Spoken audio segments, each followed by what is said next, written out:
Hello, ici Dorine, Et Cyril, des investisseurs sereins. après plusieurs années de travail en tant qu'ingénieur, nous nous sommes lancés en investissement immobilier.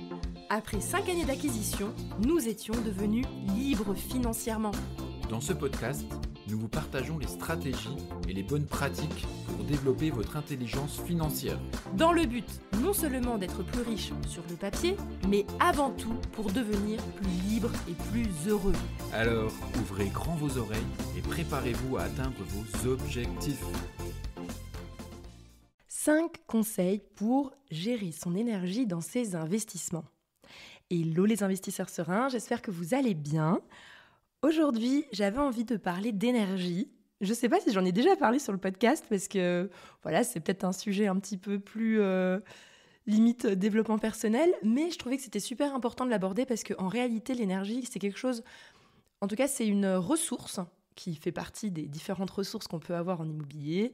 Il y a plein de ressources possibles. On a notamment l'apport, on a, donc quand je dis l'apport, c'est-à-dire l'argent qu'on a de côté, la capacité d'endettement, on a peut-être ses connaissances, on a peut-être du réseau, des connaissances en travaux. Enfin, voilà, chacun, on va dire, a des cartes dans sa main. Et l'une des cartes, il y a le temps aussi, chacun a plus ou moins de temps. Et l'une des cartes, c'est la carte de l'énergie. Je pense que celle-là, elle est importante. On n'en parle peut-être pas assez. Donc, je me suis dit qu'aujourd'hui, on va parler un petit peu de cette carte de l'énergie. Parce qu'il faut vraiment savoir quelque chose, c'est que les personnes qui portent un projet d'investissement immobilier sont des humains qui vont avoir des fluctuations en énergie. Quand je dis fluctuations en énergie, en réalité, on pourrait dire c'est de la motivation, c'est l'envie, c'est le courage, je sais pas quoi, d'aller faire des visites. Enfin, voilà, vous comprenez un peu l'idée, c'est comment est-ce qu'on se sent dans son projet immobilier. Est-ce qu'on a envie? Est-ce qu'on est, on va dire, discipliné? Est-ce qu'on va faire des visites? Effectivement, on se bouge.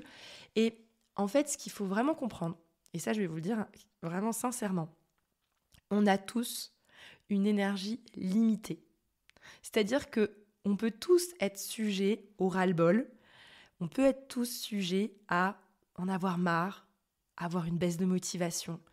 Et personne ne peut y échapper. Même les gens les plus énergiques, ils ont des baisses de motivation, des baisses d'énergie qui font que, en fait, ils stagnent et ils n'avancent plus dans leur projet. Donc, dans cet épisode, j'avais vraiment envie de vous faire comprendre qu'il est de votre devoir d'investisseur de prendre en compte votre niveau d'énergie dans vos décisions, dans vos routines, dans ce que vous allez faire dans votre quotidien. Parce que l'ignorer, pour moi, faire comme si, entre guillemets, notre énergie allait être illimitée et qu'on allait être comme des fous sur nos projets d'investissement immobilier pendant des années, c'est pas vrai. C'est pas vrai, je n'y crois pas. Donc, il faut le prendre en compte. Je vais, dans cet épisode, vous donner donc 5 conseils pour réussir à gérer cette énergie et à bien comprendre l'enjeu qu'il y a derrière. L'enjeu qu'il y a derrière, d'ailleurs, je vais en parler tout de suite, l'enjeu qu'il y a derrière, c'est que le plus gros problème en investissement immobilier, c'est de ne rien faire. Et c'est le risque qui est le plus, on va dire, qui nous pend au nez, qui est le plus puissant, le plus dangereux, c'est de finalement, on laisse tomber, on reporte à plus tard. Parce que, et ça justement c'est le premier conseil, c'est de toujours garder en tête que chaque fois que vous empruntez 100 000 € à la banque pour un projet immobilier, on va dire d'une rentabilité moyenne, il faut bien se rendre compte qu'à chaque fois que vous empruntez 100 000 €, c'est minimum 500 € par mois que vous gagnez. Je fais un truc hyper grossier, on est d'accord, mais c'est grosso modo, c'est ça si vous faites un truc à peu près rentable. Si vous faites un truc à l'autofinancement, on va dire que c'est 400 €, quoi. Mais, donc il faut se rendre compte. Ça veut dire que chaque mois que vous n'investissez pas en immobilier avec votre capacité d'emprunt de 100 000 €, c'est comme si vous mettiez 400 € tous les mois à la poubelle. Donc, il faut bien comprendre ça. Imaginez que vous avez une capacité d'endettement de 500 000 €, vous faites 400 x 5, donc ça veut dire que vous perdez 2 000 € chaque mois que vous n'investissez pas. C'est comme s'il y avait de l'argent par terre, 2 000 €, ils sont par terre et vous ne les ramassez pas tous les mois. Donc, en prenant en compte en fait cette importance et cette richesse que vous pouvez créer en passant à l'action, et là j'ai donné un exemple de 400 € par mois pour 100 000 € empruntés à la banque, voilà, c'est pour vous donner un ordre d'idée. On pourrait faire, ça dépend de la rentabilité évidemment du bien que vous trouvez, ça pourrait être bien plus, comme ça pourrait être moins si jamais vous aviez un effort d'épargne à faire, mais dans tous les cas, le fait d'investir et d'emprunter à la banque, grosso modo, comptez 400 € par mois de perdu chaque fois que vous n'investissez pas ces 100 000 €. Donc une fois que vous avez ça en tête, vous avez bien compris que c'est urgent et rappelez-vous cela tous les mois. Ok, rappelez-vous cela. Ah oui, non mais là ce mois-ci, je suis en train de perdre de l'argent parce que je n'ai pas investi. Donc il faut que je le fasse. Par contre, attention, ce n'est pas un sprint. C'est pas bam, dans 2 mois je trouve une bonne affaire. Je préfère que vous preniez un petit peu plus de temps, 1 mois de plus, 2 mois de plus, 3 mois de plus, mais que vous restiez focus, que vous progressiez, que vous vous améliorez dans votre état d'esprit d'investisseur, que vous trouviez une vraie bonne affaire, parce que vous aurez acquis des compétences qui ont beaucoup de valeur. Donc, c'est pas un sprint, c'est un marathon. Prenez le temps de faire les choses bien, mais mettez-vous bien en tête que abandonner et ne plus toucher à son projet d'investissement pendant 1 an, c'est juste une catastrophe. Ok, c'est juste une catastrophe. Enfin, bon, ça dépend. Si vous en fichez de perdre de l'argent, c'est pas grave pour vous. Mais si ça vous embête de perdre 400 € par mois tous les 100 000 € investis, sur 12 mois, on est à 4 800 € de perdu juste parce que vous attendez 1 an. C'est dommage quand même. Enfin, 4 800 €, c'est pas rien. Donc en fait, vous pouvez pas attendre en fait. Il faut vraiment se bouger. Et donc, je reviens donc au fait de pouvoir gérer son énergie, c'est que il faut toujours garder en tête que l'abandon est la pire des choses. Donc, on avance et on va se ménager. Donc ça, c'était le premier conseil. Gardez bien ce montant en tête. N'oubliez pas, chaque mois que vous n'investissez pas, vous perdez beaucoup d'argent. Deuxième conseil, parfois, vous allez peut-être vous retrouver découragé pendant vos recherches. Et justement, vous allez peut-être avoir fait des offres, mais je ne sais pas quoi, vous ne trouvez pas la rentabilité de 10% dont vous rêvez, etc. Parce que ce n'est pas facile, parce que vous n'avez pas l'expérience, parce que vous y prenez peut-être pas hyper bien, peut-être que vous êtes tout seul, vous êtes isolé, vous ne voyez pas trop comment on fait, enfin, vous avez beaucoup de peur, dès qu'il y a un bien qui n'est pas parfait sur le papier, vous le fuyez à grands pas, forcément, ça va être très compliqué de trouver de la grosse renta. Mais en fait, ça, c'est quelque chose que j'essaye de faire avec les personnes que je coach et que j'accompagne.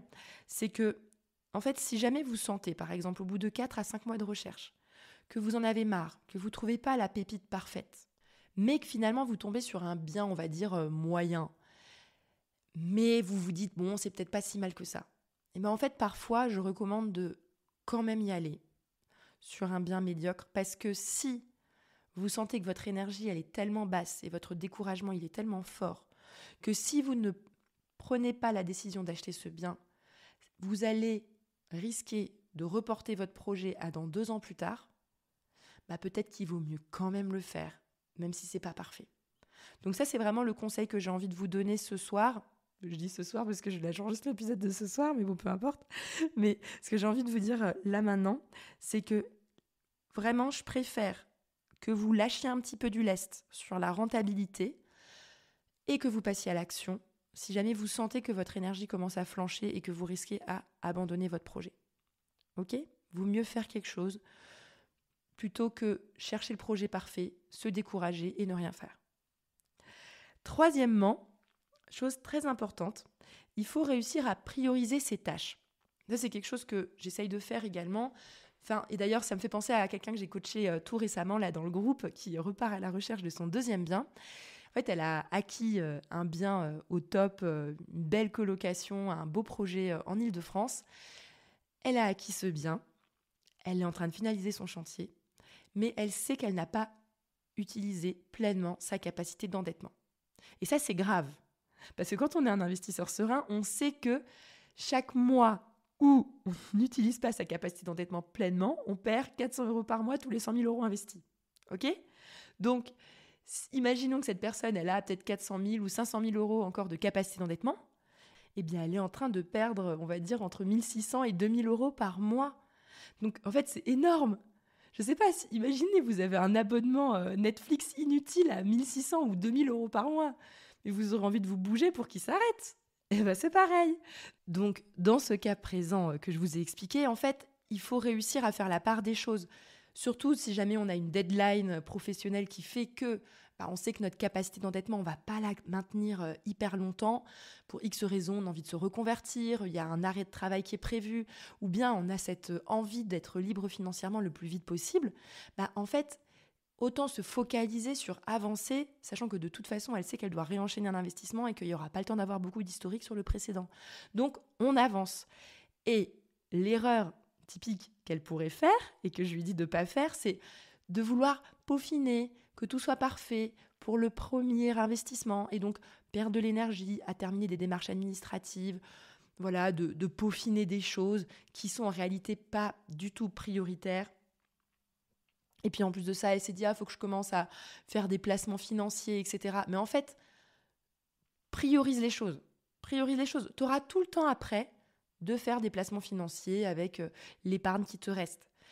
Concentre-toi d'abord sur la partie rechercher un nouveau bien parce que c'est le plus important. Ça, typiquement, en fait, nous, quand on était dans cette phase incroyable d'investissement, quand on voulait devenir libre financièrement, on le savait, on avait plein de choses à faire. On voulait finaliser des petits travaux dans les premiers immeubles. On avait envie de remettre à plat tous nos placements financiers. On avait envie également de réfléchir à, on va dire, notre succession et à réfléchir un peu à l'organisation de notre patrimoine. Mais en fait, le problème, c'est que quand tu as envie de quitter ton travail rapidement, en fait, tu n'as pas le temps de faire tout ça. Tu auras tout ton temps pour t'en occuper après. Donc, je pense que vous avez compris, on priorise avant tout de s'endetter au maximum dans des biens rentables. Ensuite, quatrièmement, élément très important pour maintenir son énergie dans la durée, c'est également de s'accorder des petits plaisirs ou en tout cas de prendre un maximum de plaisir dans les biens dans lesquels on investit. Qu'est-ce que j'entends par là ? En fait, c'est beaucoup plus fatigant et épuisant pour un humain de faire quelque chose qui ne le fait pas kiffer. Alors que quand on fait quelque chose qu'on aime parce que ça nous plaît vraiment, parce qu'on porte le projet dans notre cœur, et là, c'est quand même beaucoup plus facile. Donc, n'hésitez pas à prendre des décisions un peu irrationnelles, en se disant, écoutez, moi, la location courte durée, ça me fait vibrer. Peut-être que ça va me prendre beaucoup de temps, mais vraiment, j'ai une appétence pour ça, donc allez go, fais de la location courte durée. Si pour toi, par exemple, rénover un bâtiment ancien avec du cachet, c'est quelque chose qui te fait vraiment vibrer, n'hésite pas à t'orienter vers ce type de projet. En fait, il faut que ce projet te fasse plaisir et te plaise. Parce que pour que ça fonctionne dans la durée, parce que forcément, tu vas te le coltiner pendant un certain temps, et en plus de ça, le but, évidemment, c'est potentiellement d'enchaîner un investissement suivant. Il ne faut surtout pas que l'investissement, en tout cas que tu es sur le point de faire, te dégoûte pour la suite. Donc, prenez toujours en compte, ça c'est vraiment le quatrième conseil, donc, de toujours prendre en compte l'indicateur du plaisir dans l'investissement que l'on a décidé de faire. C'est super important. Et enfin, cinquièmement, je voulais aussi vous parler qu'il peut y avoir dans cette phase d'investissement immobilier qui peut être vraiment intense, on peut s'accorder des pauses. L'important, si jamais on se rend compte qu'on a besoin d'une pause, l'idéal, c'est de se l'accorder pleinement. Comme ça, au moins, on ne culpabilise pas pendant cette pause parce que sinon, on se dit « Ah, vas-y, zut, je devrais en train de faire des recherches, machin. » Et là, c'est dommage parce que du coup, tu culpabilises. Donc, en fait, c'est pas vraiment reposant parce que ton esprit, il lâche pas tout à fait, quoi.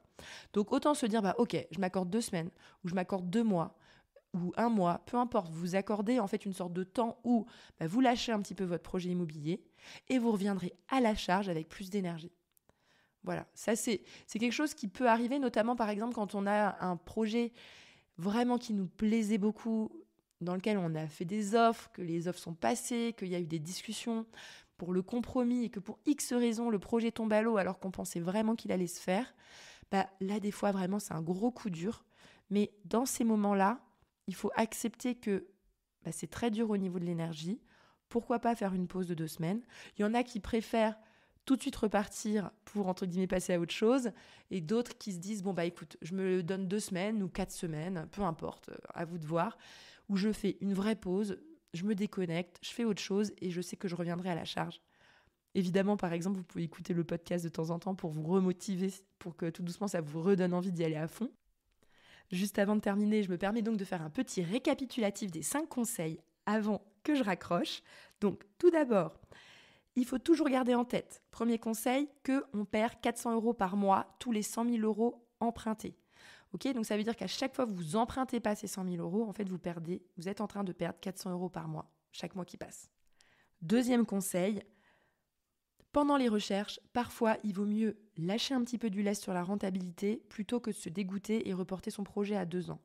Okay, de temps en temps, quand on sent qu'on est à bout d'énergie, on peut aussi baisser ses exigences et tout simplement se dire ok, j'accepte une rentabilité un petit peu moindre, mais au moins je passe à l'action parce que je sens que sinon je vais être tellement dégoûtée que en fait je vais rien faire pendant encore 2 ans. Et ça, financièrement, c'est un peu la cata. Le troisième conseil, c'est de toujours avoir du recul pour prioriser ses tâches, pour bien cerner en fait les tâches qui ont une forte valeur ajoutée, qui vont vous rapporter le plus d'argent par rapport aux tâches qui sont moins urgentes que vous pouvez faire plus tard.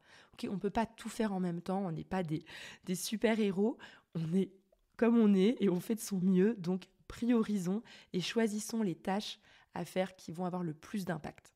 Quatrième conseil, c'était de toujours garder en tête qu'il faut se faire plaisir quand on investit en immobilier parce que c'est comme ça qu'on tient dans la durée. Donc, ayez ce petit paramètre, ce qu'il faut mettre, il y en a qui appellent ça comme ça, en tête pour essayer de vous orienter aussi par rapport à ça pour pas vous dégoûter de quelque chose qui ne vous fait pas vraiment vibrer. Et dernier conseil, il y a l'aspect de faire des pauses après une déception immobilière.